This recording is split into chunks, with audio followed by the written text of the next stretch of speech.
आरक्षण उपवर्गीकरणाच्या विरोधात मोर्चा, हजारोंच्या संख्येने नागरिक सहभागी.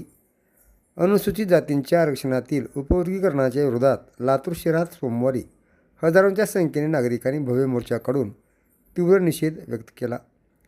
डॉक्टर बाबासाहेब आंबेडकर चौकीतून सुरू झालेला हा मोर्चा जुने जिल्हाधिकारी कार्यालयापर्यंत काढण्यात आला.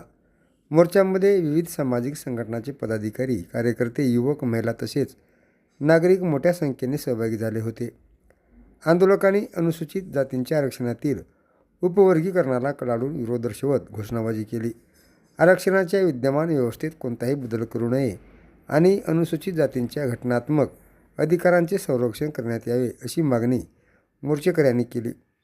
मोर्चा शांततेत आणि शिस्तबद्ध वातावरणात पार पडला. जुने जिल्हाधिकारी कार्यालय येथे पोहोचल्यानंतर प्रतिनिधींनी प्रशासनाला आपल्या मागण्यांचे निवेदन सादर केले. यावेळी उपवर्गीकरणाचा निर्णय मागे घ्यावा, अन्यथा राज्यभर तीव्र आंदोलन छेडण्याचा इशारा आंदोलकांनी दिला. मोर्चादरम्यान पोलीस प्रशासनाकडून चोख बंदोबस्त ठेवण्यात आला होता.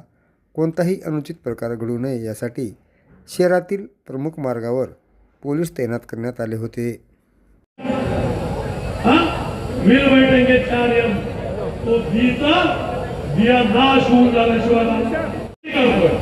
या देशामध्ये 1902ला द्वादशी शाहू महाराजांनी आरक्षण दिलं आणि ते पुढे बाबासाहेबांनी घटनात्मक रूपातून पत्रकार बंधूंना जागा करून द्या.